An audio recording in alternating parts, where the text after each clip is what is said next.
Énorme scandale en Allemagne. C'est venu d'un petit journal, un site qui s'appelle Multipolar, qui a obtenu, à force de persuasion de la justice allemande, la communication des avis du fameux Robert Koch Institute, RKI, qui est une sorte d'Institut Pasteur allemand, dont tous les avis ont été publiés, procès-verbaux des réunions de janvier 2020 à avril 2021.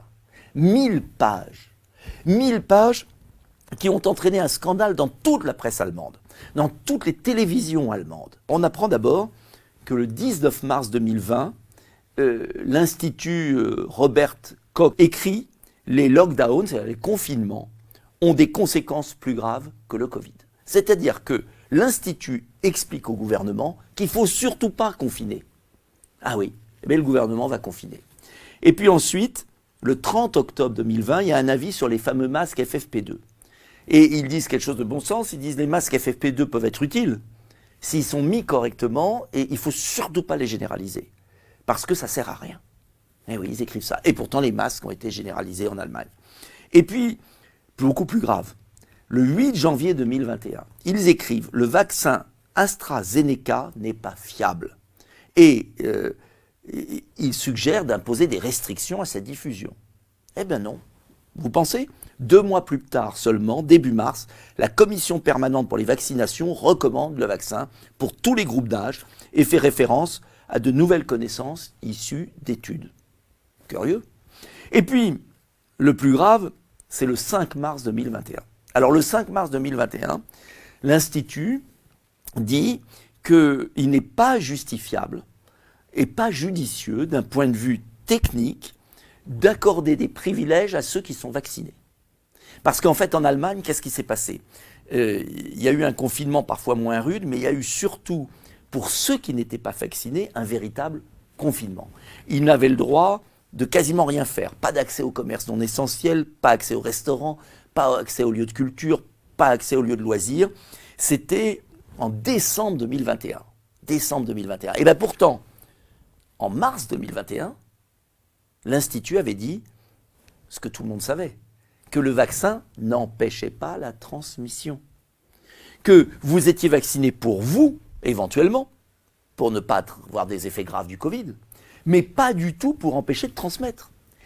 Et c'est exactement la même chose en France. Simplement en France, tout ça n'a pas été publié par les journaux.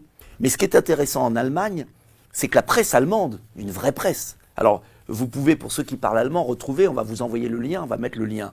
C'est le Tischi Einblick, qui est un journal conservateur allemand avec un article extraordinaire, qui explique la trahison de la science. Ils expliquent la trahison de la science par la perversion du concept de science s'est produite à 2 égards au cours des années du coronavirus. D'une part, en supprimant le fait que la controverse est une caractéristique essentielle de la science. Ça ne vous rappelle pas le projet de loi sur les dérives sectaires, là, qui veut interdire les médecins de parler ? Et d'autre part, en décidant politiquement laquelle des conceptions concurrentes sera présentée à la population comme la seule vraie science.